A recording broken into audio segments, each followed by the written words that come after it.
चला कना और आम बकरा दाका उतु कुन इसिन हटो का जम में हा चेत एम लई किया स्कूल एम चला कना स्कूल को चलाव बांग हुआ मेरम गुपी दो ओकोय चला आए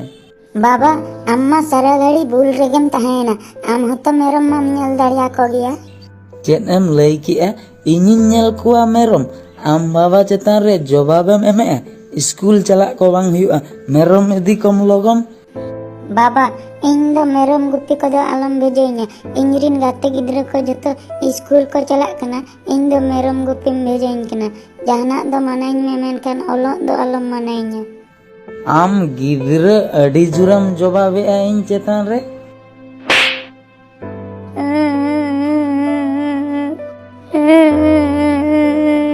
तिरुप कनाम से दूसरे लांग चेटा के मिया हुडिन हुडिन गिद्रे इन चेतान रे जवाबेम एमे बा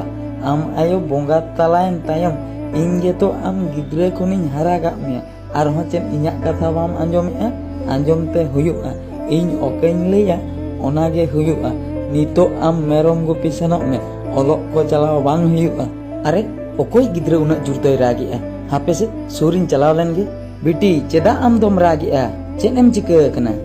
इन दो भाई दालिन कना स्कूल भाई चलाव हुचुइन कना जितुदा बिटी जहां कथाय लई ए नोआ कथा दो चेन सरी या होय नोआ कथा दो सरी कथा गे या ओड़ा रे मेरम हेना कोआ मेरम गुपी बांग सेन कतेन स्कूले चलाव सनाय कना या स्कूल रे चलाव कते चेन हुयुआ ओल कते चेन ए चिकैया नुई गिद्रे दो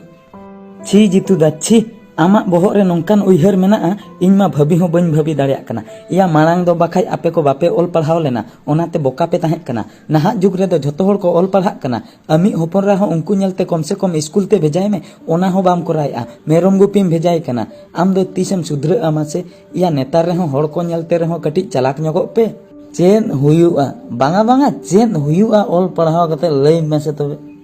या जितुदा आम्मा सारा घड़ी भूल रेगेम ताहेन चिकम ठिके ओल पढ़ाव कते दो चेन हुयुआ जहां तिना हर को मारांग कना उनको दो जतो ओल पढ़ाव कते के को मारांग कना बुझौ कि आम लेका बोका और मुरुकेम ताहेन खान दो दुनिया रे तीस रे हो मारांग हर दो बाम बेनाव दाड़िया जितुदा बुझे में नितो हो ऑक्टो मेना गया अमी होपन रा जुदी स्कूल भेजा कते ओल पढ़ाव कते मारांग हर मिद दिन हिलो एम बेनाया तबे आमा ᱧᱩᱛᱩᱢ गे चेतन सेने रखाब तमाय एया रोगुदा आबोमा रेंगे हर ओनाते इन दो होपन रेन तीन दो बन भेजाय कना स्कूल दो ओल कते चेत कोई चिकैया ओनाते मेरम गुपिन भेजाय कना होपन राम ताम ओलो बाम भेजाय कना नोआ गे जितुदा अडी मारांग एम भूलिया मिद दिन हिलो जखन नोआ सिखनेत समाज उनी कुड़ी गिद्रा मारांग एन परे कुलिया आम चेत ओलो एम बड़ाया उनी कुड़ी गिद्रा इन हिलो लाजावे बुझवाय नोआ कथा तिसम उइहर का या रोगु आम जहा कथाम लैया ओना मा ठीक कथा गे मेनखान चेन अदुन चिकैया मासे लई में इन्या बोहर रे मा चेन हो बुद्धि गे बनुआ ठीक गया जितुदा आम जुदी हर एम आन अकना हर दिशा उदुग बखरा इन मिनanya इन हर इन उदुग आमा आम मेनखान इन्या कथा आंजोम ते हुयुआ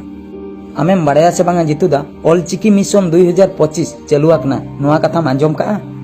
बांगा रोगु इन नोआ ऑल चिकी मिशन 2025 कथा दो चेन हो बन बड़ाया तबे आंजोम में ऑल चिकी मिशन 2025 माने दो हुयुग कना 2025 शुद्ध आबो नोआ सावता रे जहां तिना हर मेना बोना ऑल चिकी ते सिखने तो लगती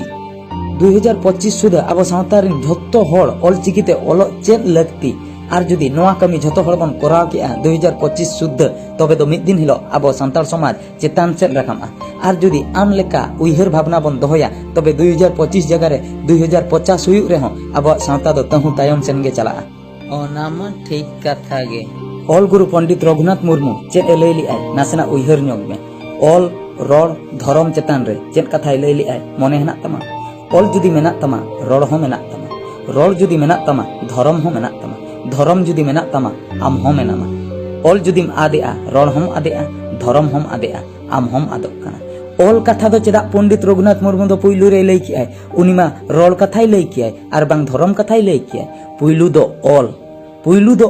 ऑल जुदी ठीक गे तमा ऑल जुदी हेना तमा तबे दो रोड हो ठीक गे तमा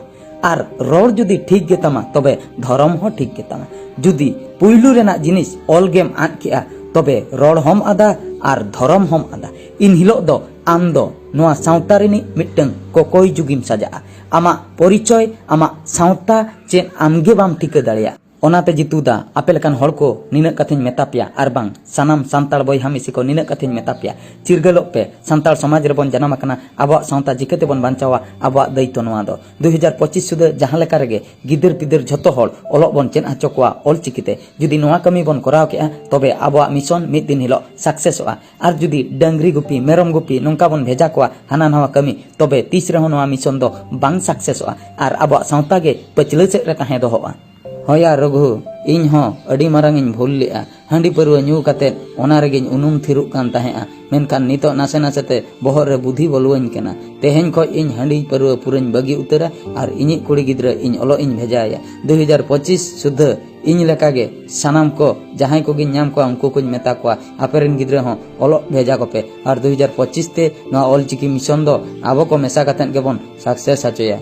बेटी आम दो स्कूल ते चलाक में मेरम दो इनिन गुपी को हाँ आर मोने एम कातेन ओलोग तलांग में बेटी मोने एम कातेन ओलोग तलांग में होय बा इन दो तबे स्कूलिंग चलाक कना आर मोने एम काते इन ओलोआ